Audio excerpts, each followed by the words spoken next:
Olá pessoal, boa tarde. Esta é a nossa primeira aula de Ciências Humanas e Sociais. Meu nome é Jonas, eu sou professor da Unicesumar desde 2012, sou professor do curso de Teologia Presencial e também sou coordenador do curso de Teologia Presencial. Lecionei já História da Igreja, Ciência da Religião, mas a minha disciplina em específico é Ciências Humanas, também Grego Bíblico, também estou lecionando Exegese agora do Novo Testamento e do Antigo Testamento, lecionando quase tudo. Mas a minha formação, eu tenho formação em Teologia, sou bacharel em Teologia, licenciatura plena em Filosofia e tenho mestrado em Teologia e estou mestrando agora em Filosofia. Nós vamos tratar em Ciências Humanas e Sociais de duas disciplinas, da Filosofia e da Sociologia. A nossa primeira aula, a nossa primeira unidade vai ser sobre uma breve introdução da filosofia, sobre ética e moral como um problema filosófico. Vai ser a unidade 2. Depois a unidade 3, as novas sociedades e seus dilemas. Unidade 4, pensadores clássicos. E a unidade 5, os dilemas da atualidade.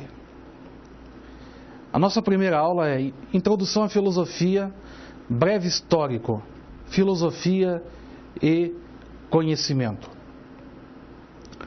Esta unidade vai ser um pouco extensa, porque nós fizemos a junção de 2 capítulos de um antigo livro de filosofia, que seria capítulo 1 e capítulo 2. Então, provavelmente, já quero de antemão avisá-los que dificilmente nós vamos conseguir cumprir, passar por todo o conteúdo da unidade 1, porque na verdade realmente ele é bastante extenso. Espero que vocês ao final da aula venham gostar da filosofia, da sociologia e talvez continuar estudando ela. O objetivo não é tornar ninguém filósofo, apenas introduzir a filosofia, dar uma passada rápida pela história da filosofia e também sobre alguns temas da sociologia. E vamos lá. Objetivos de aprendizagem.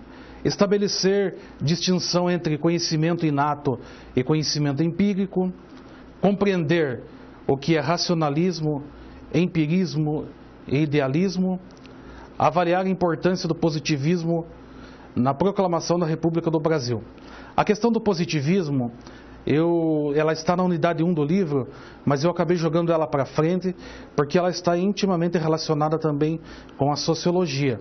Então, quando nós falarmos de pensadores clássicos da sociologia, nós vamos falar do positivismo, que tem uma relação muito intrínseca, muito próxima com a sociologia.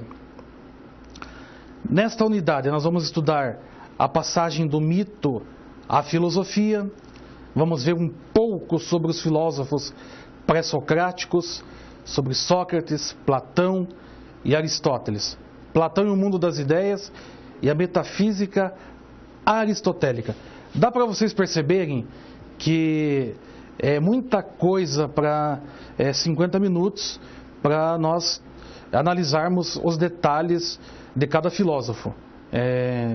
Então nós vamos ver realmente o básico do básico, porque senão nós precisaríamos aqui de muitas aulas para falar sobre eles. Depois, além disso, ainda no capítulo 1, nós temos a questão da filosofia patrística e medieval.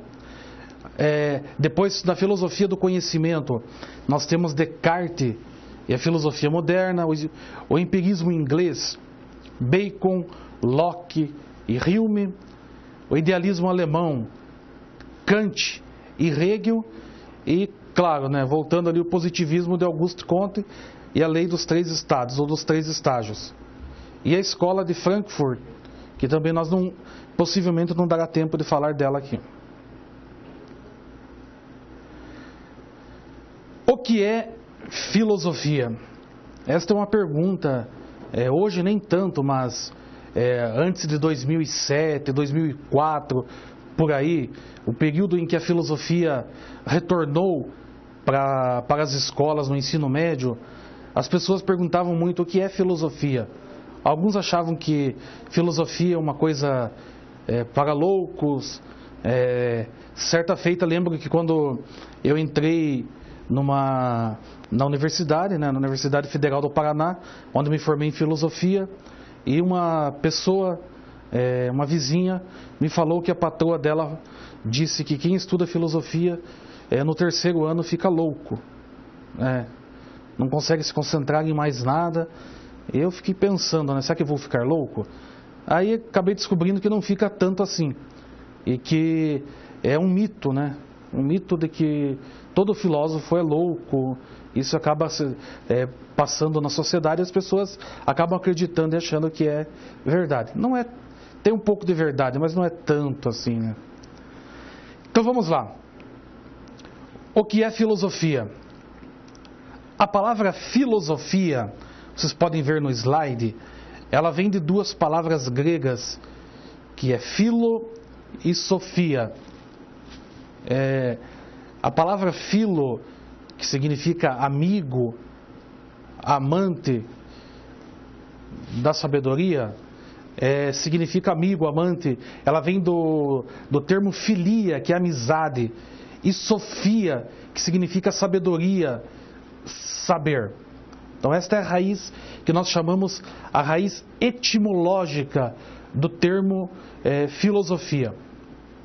Então, apenas para fixar, philos, sofia, de duas palavras gregas. Diz a lenda, reza a lenda, que esta palavra foi inventada criada por Pitágoras no século V a.C. A lenda diz o seguinte, que um dos discípulos de Pitágoras chegou para ele e disse: professor, você é um sofós. Sofós em grego, que significa o sábio. Aí Pitágoras, analisando no sentido grego o termo, o sábio significa aquele que detém a sabedoria, aquele que detém o próprio saber. Então Pitágoras teria dito assim: eu não sou o sábio, eu sou amigo do sábio. De onde teria vindo se originado o termo philos sophos, o amigo do sábio. E mais tarde o termo filosofia, que significa amigo da sabedoria. Vamos lá, continuando. Filosofia e a busca pela verdade. Então, a primeira coisa que devemos atentar é pelo termo filosofia e a busca pela verdade. A filosofia é uma busca incessante pela verdade.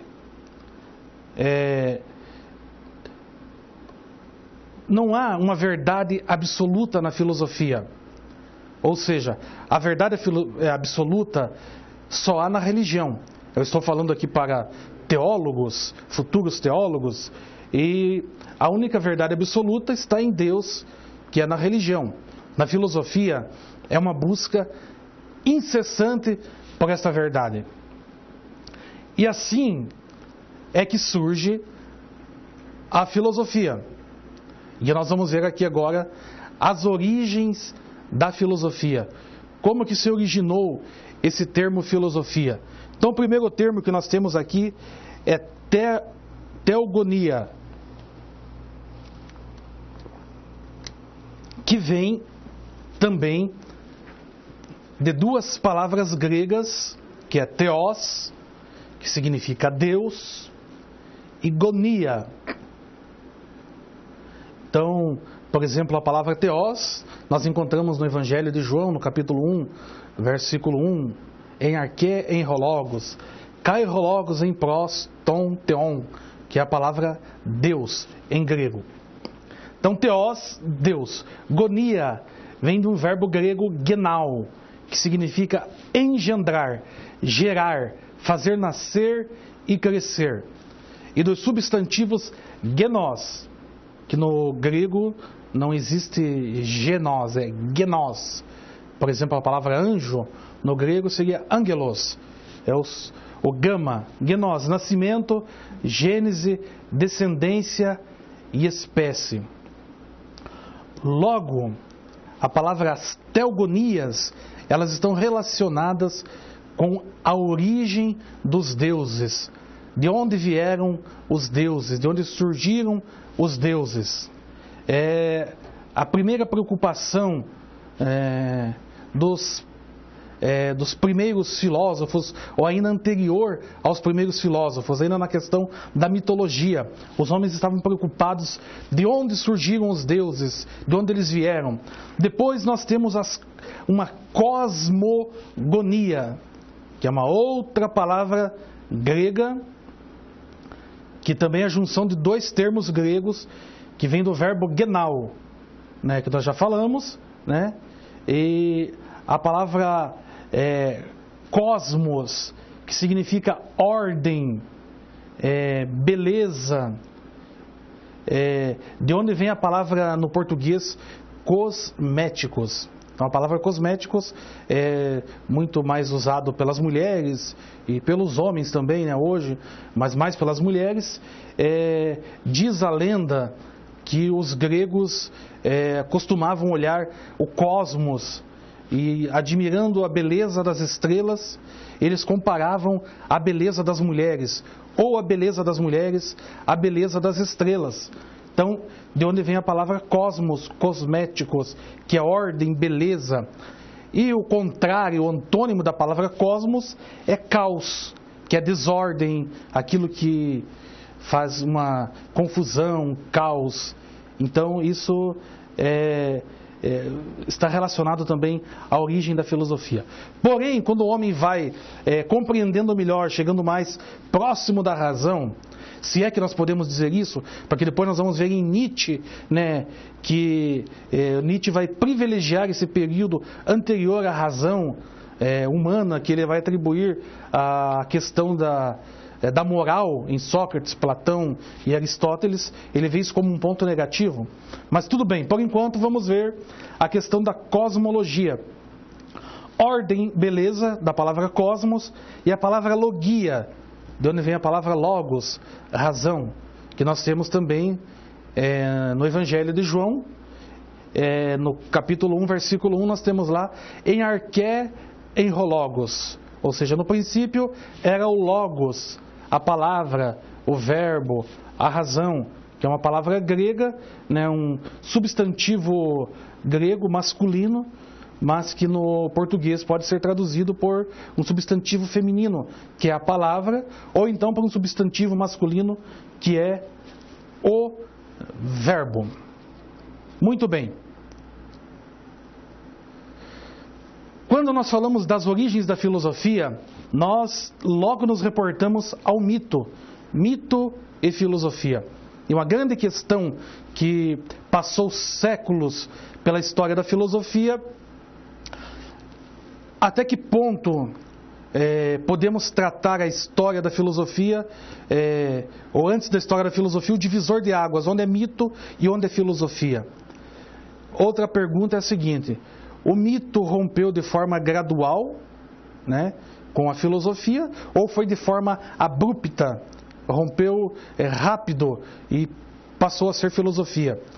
A outra questão que ainda nós vamos tentar responder é se a filosofia, ela realmente ela é grega ou não, se ela não nasceu na Grécia Antiga. E há algumas divergências na história da filosofia sobre as origens da mesma. Então, primeira coisa, a função do mito. Qual é a função do mito? Sua função é primordialmente acomodar e tranquilizar o ser humano em um mundo assustador. Então nós temos mitos e mitos na mitologia grega, na mitologia egípcia, babilônia. Todos os povos antigos tinham uma certa espécie de mito, onde eles explicavam as coisas naturais de forma sobrenatural. Então, por exemplo, uma tempestade, um trovão, um raio, uma inundação, se não havia uma explicação natural para aquilo, se atribuía a um Deus que controlava a água, o fogo, o vento, todas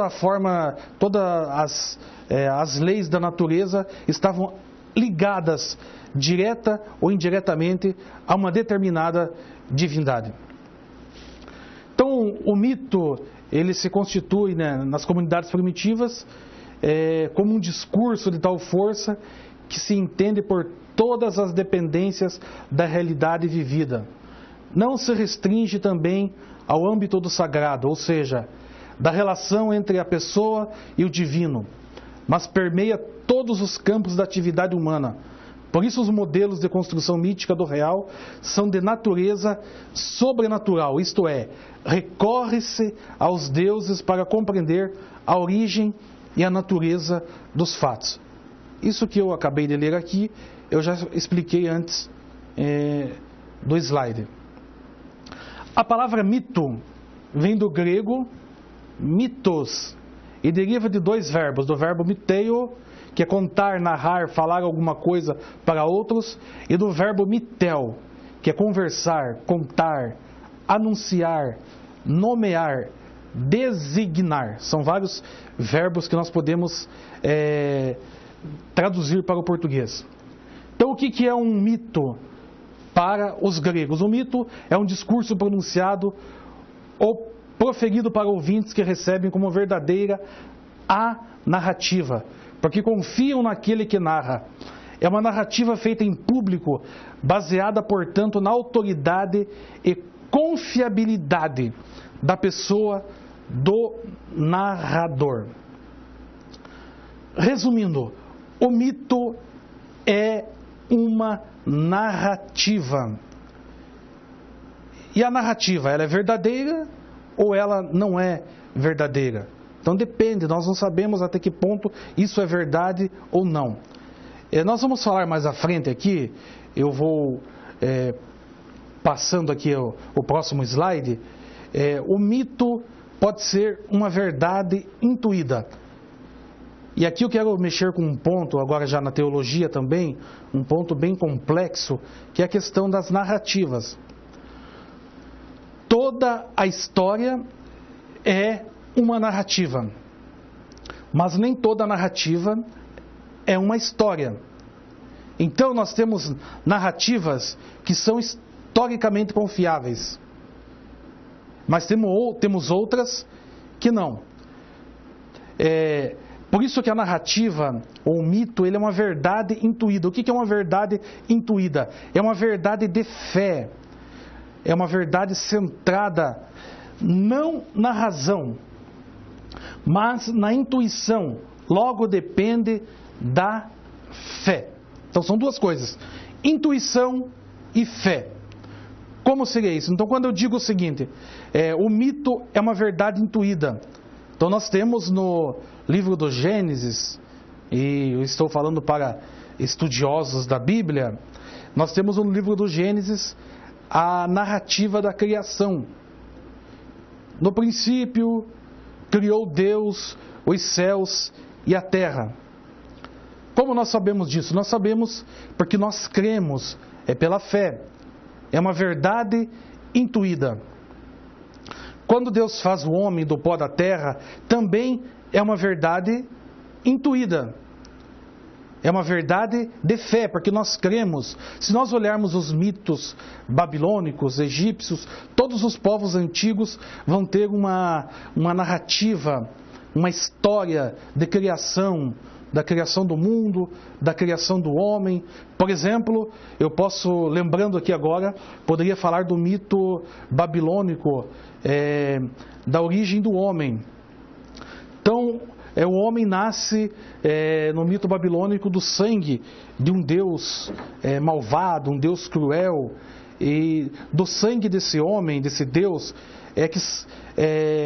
um outro Deus maior pega e faz, Deus chamado Aiá, pega e faz do sangue desse Deus cruel o homem.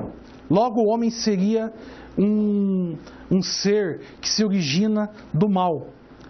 Aí os judeus, né, eu creio, já estavam na Babilônia e contam a sua história, a narrativa da criação aos moldes dos padrões semitas do povo de Deus. Então eles contam de uma forma positiva que o homem foi criado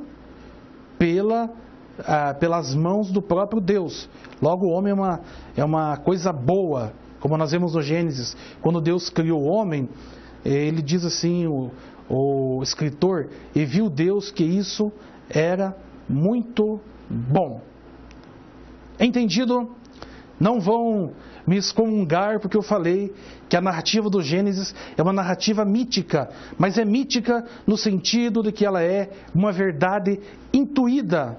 A intuição é fé, é aquilo que nós cremos. Nós não podemos provar cientificamente que foi Deus que criou o mundo. Nós cremos, ou você crê ou não crê. Se a pessoa não crê, ela tem que provar que não foi Deus. Não nós provarmos que foi Deus, porque nós cremos, é a nossa fé. Se a pessoa diz eu não creio, logo ela tem que provar por que ela não crê e dar uma outra versão que seja mais convincente do que a nossa, ou que seja seja a teoria, a doutrina, o ensinamento verdadeiro.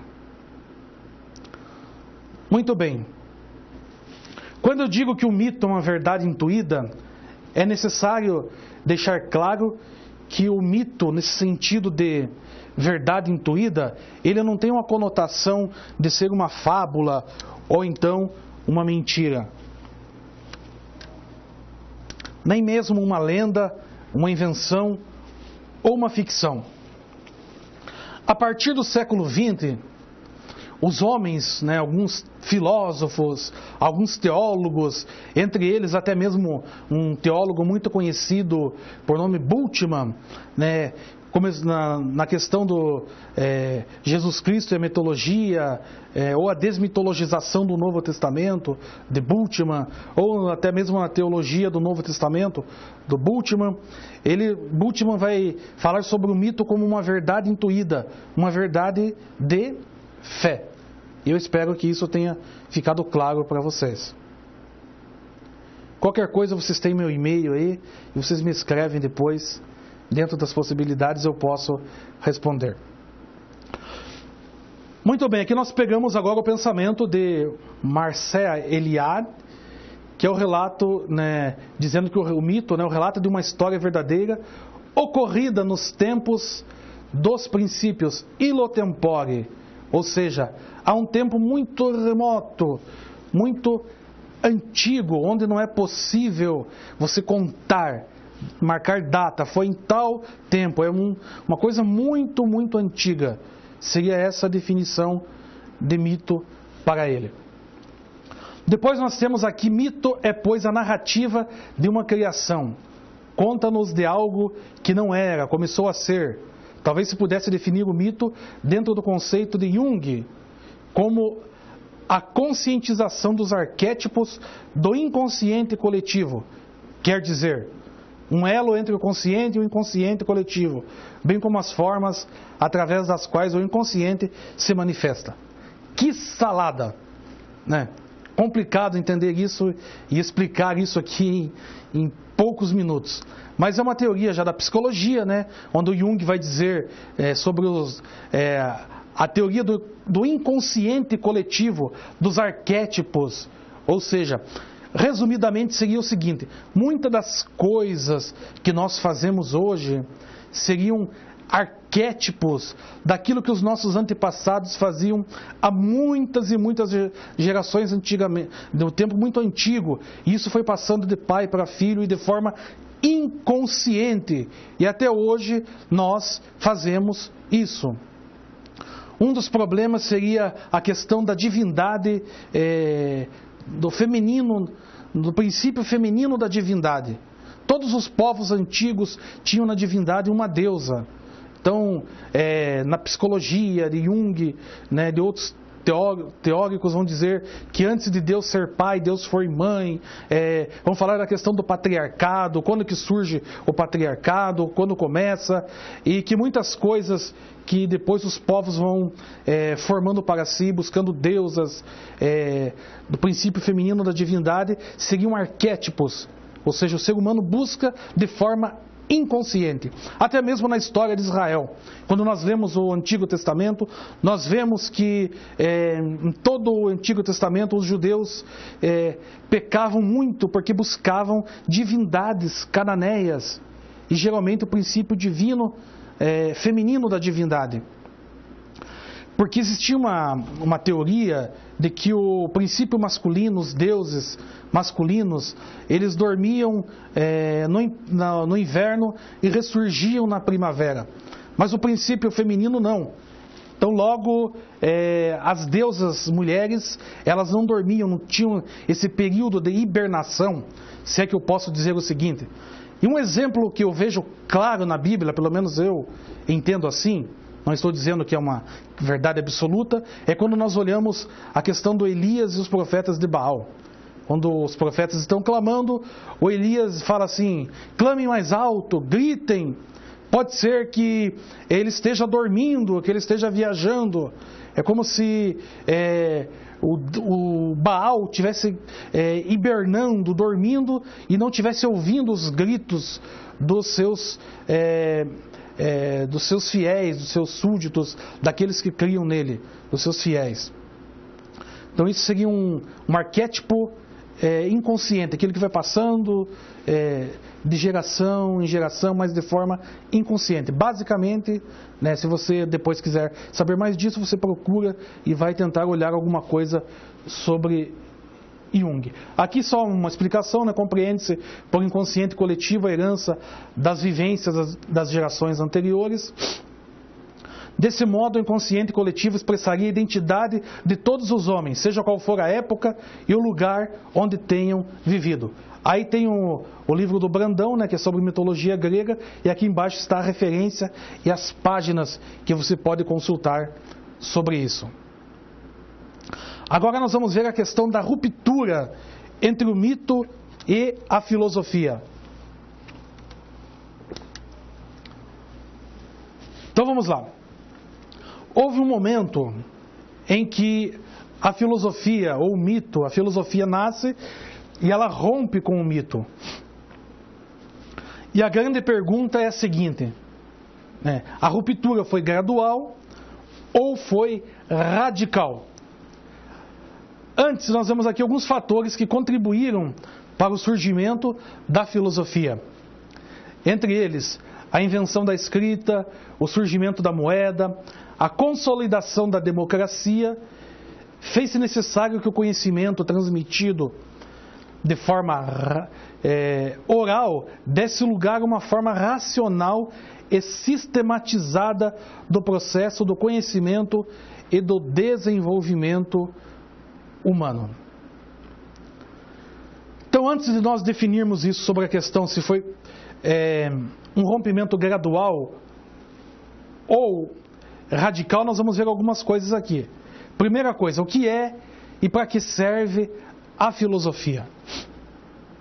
O que é filosofar? Nós observamos que parece que fazemos uma pergunta um pouco meio ingênua, se filosofar é pensar. E todo mundo pensa, então por que nem todos são filósofos? Vamos lá primeiro. O que é filosofar? Filosofar é problematizar um pensamento, reconstruí-lo para poder compreendê-lo. Então, isto é a problematização da filosofia. Já dizia Hegel, que nós vamos ver um pouco mais à frente, que a filosofia ela é a coruja de Minerva. O que é a coruja de Minerva? A coruja de Minerva é aquela que alça voo ao entardecer. Ou seja, depois que a história acontece, a filosofia vem para fazer uma crítica, ela vem problematizar aquilo que já aconteceu. Esse é o papel da filosofia. O símbolo dela ser a coruja, porque ela vem depois que as coisas acontecem. Também a coruja, se eu não me engano, é o único animal, ser, ave, que consegue girar o seu pescoço, a sua cabeça 360 graus, sem mexer com o corpo. Ou seja, ela consegue ver as coisas por diversos ângulos. E isso seria o papel da filosofia.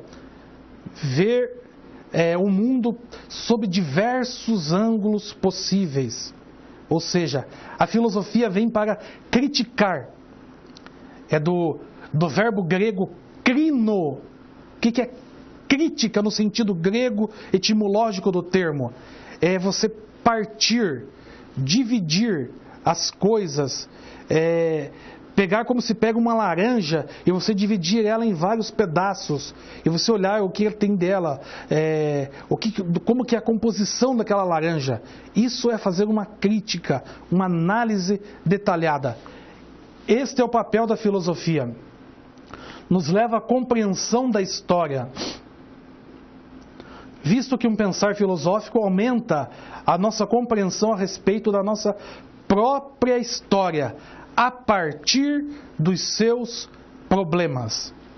Este é um dos papéis da filosofia. Aqui eu coloco uma definição da professora Marilena Chauí, que vocês podem encontrar no livro Convite à Filosofia, e é uma forma bem prática e fácil de você entender. Então, sobre o que é filosofia, ela vai dizer o seguinte, é uma pergunta interessante. Nós nunca ouvimos alguém perguntar, por exemplo, para que serve a física, a geografia, a geologia,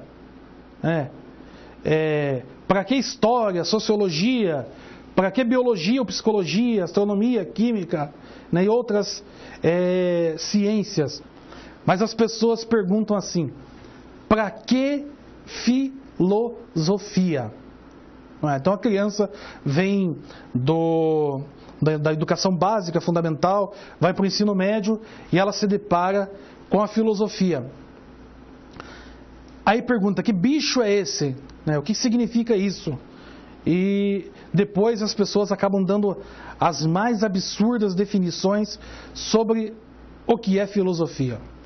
Bem, nós vamos agora entender um pouquinho melhor o método dessa filosofia. Então vamos lá. O que é filosofia? Então a filosofia, ou o que ela não é?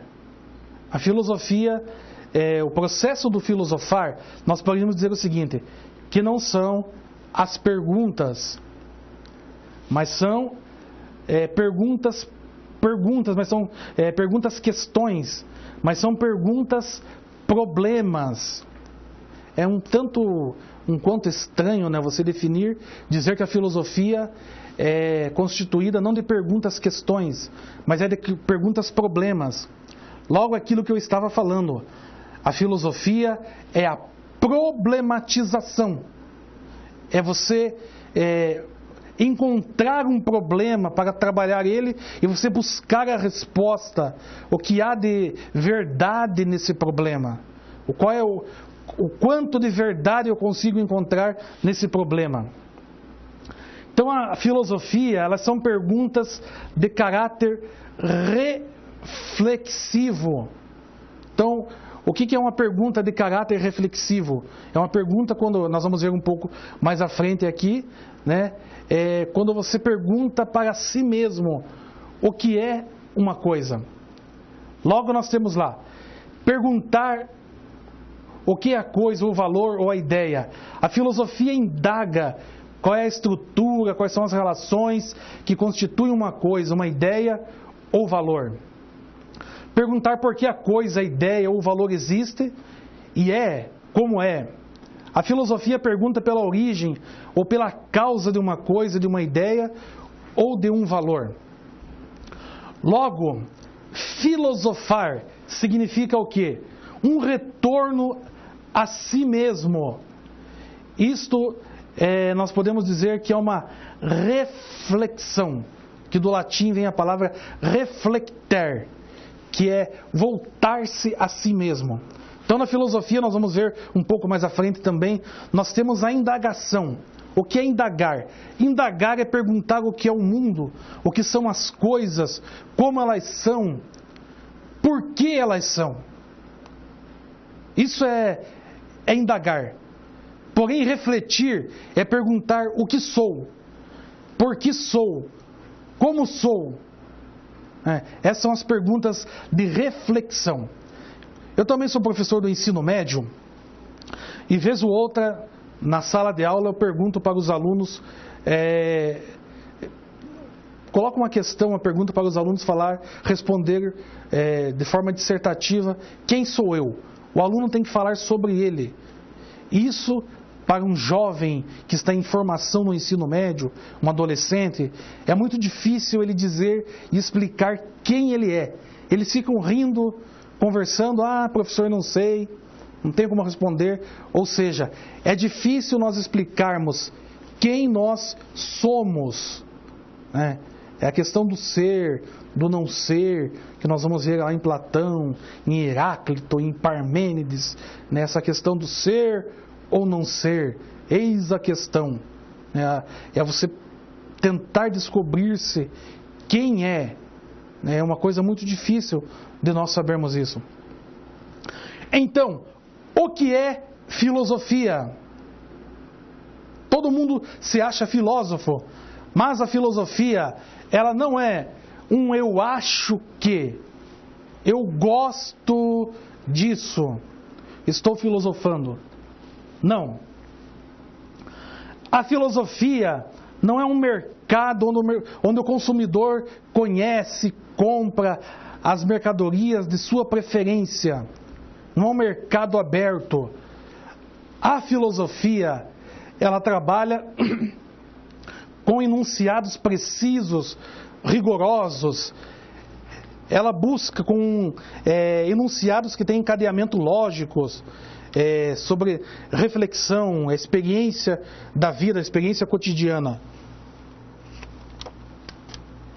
Ou seja, a filosofia é uma sistematização do pensamento humano. É criar um sistema lógico, encadeado de raciocínio para entender o homem dentro do seu contexto cultural, político, onde quer que o homem esteja. Tentar entender o homem. Ou seja, a verdade do mundo, ela deixa de ser algo sobrenatural e enigmático. Agora o homem quer buscar o quê? A razão das coisas, do que elas são e por que elas são dessa maneira. Resumidamente, é uma loucura, como dizia já o grande filósofo Erasmo de Roterdã, no livro O Elogio da Loucura, que vocês também podem depois procurar e lê-lo numa outra oportunidade, enquanto eu vou passando aqui algumas bibliografias. Vamos lá. Aí nós perguntamos, é a filosofia um milagre grego? Como assim? Primeira coisa, precisamos definir o que é um milagre. Então, por milagre nós diríamos o seguinte: se a filosofia é um milagre grego, ela surgiu do nada. De repente, os gregos começaram a pensar e criou-se a filosofia. Mas se eu digo que só os gregos pensavam, eu estou dizendo que os outros povos não pensavam e não tinham um certo pensamento. Então nós temos lá, Homero e Hesíodo encontraram nos mitos e nas religiões dos povos orientais, bem como nas culturas que precederam a grega, os elementos para elaborar a mitologia grega, que depois seria transformada racionalmente pelos filósofos. Na nossa aula aqui, nós não vamos ter muito tempo de tratar disso em detalhes, né? É lamentável. A questão da origem da filosofia. entre Homero e Hesíodo. Nós poderíamos trabalhar aqui agora um filósofo chamado Vico, desconhecido praticamente no Brasil, na história da filosofia, mas de uma importância enorme para a história da filosofia. O Vico vai dizer o seguinte, que Homero, Hesíodo, esses povos, esses escritores antes dos pré-socráticos eram quase bárbaros, quase como se não pensassem, incultos, brutos, violentos na época deles.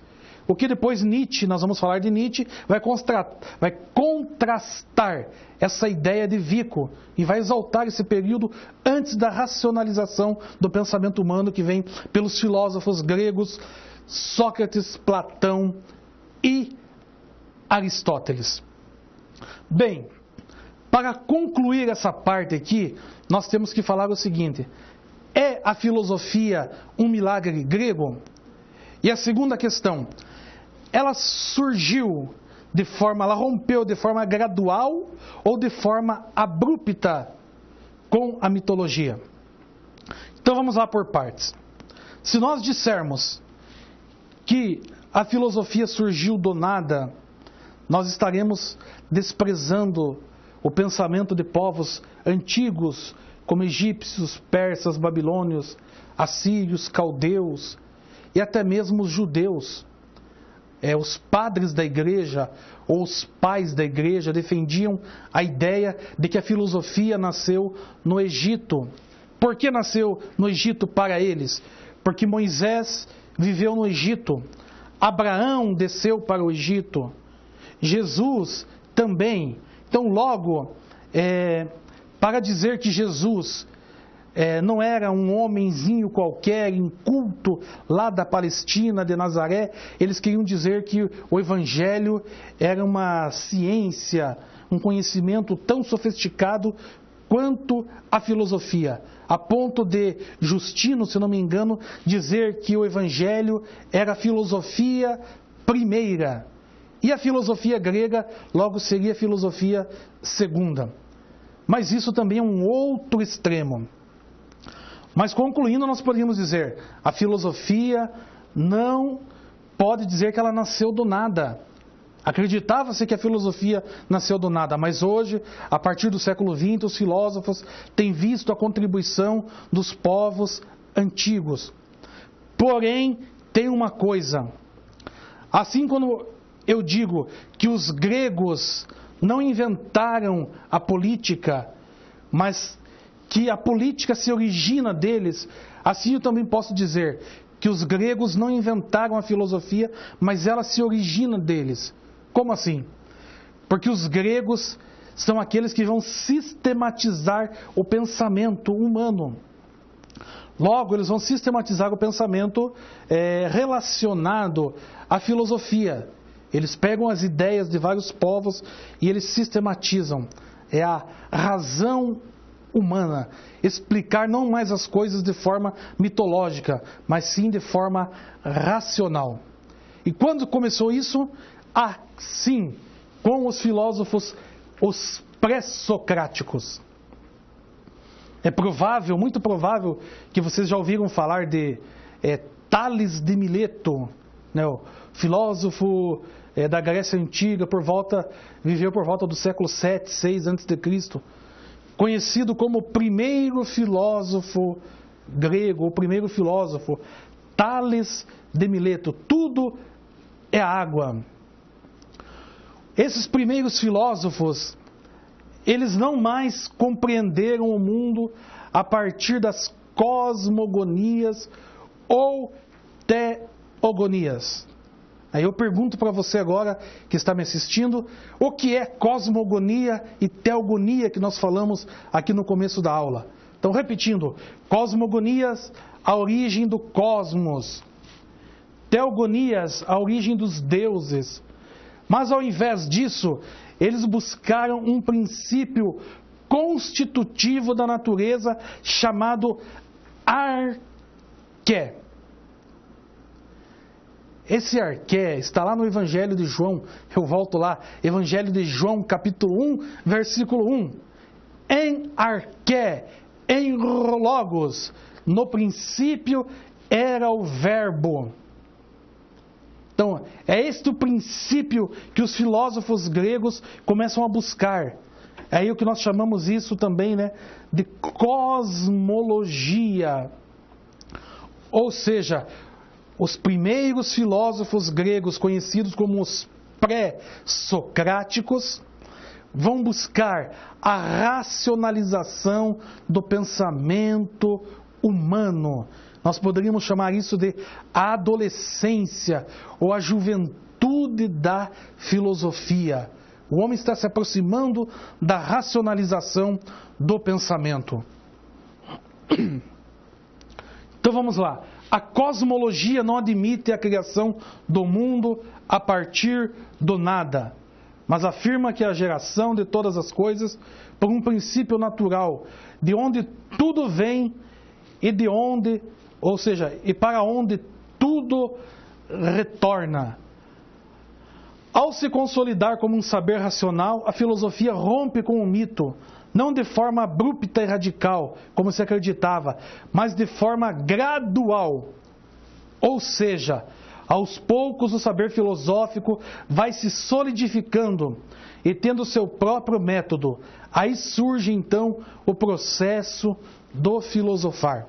Eu coloco aqui como referência, novamente, por ser um linguajar mais fácil de compreensão, de um aluno que está tendo contato, possivelmente pela primeira vez, com a filosofia, um texto, novamente, da escritora Marilena Chauí, Convite à Filosofia, e eu coloco aqui a referência logo abaixo. Muito bem, então filosofar é pensar de forma racional, lógica. Aí nós vamos ver aqui que está relacionado ao período pré-socrático, e o nosso tempo já está terminando, e nós estamos no primeiro terço da unidade 1.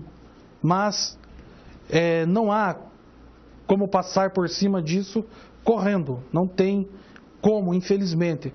Nós teríamos que passar, comentar essa iniciação da filosofia.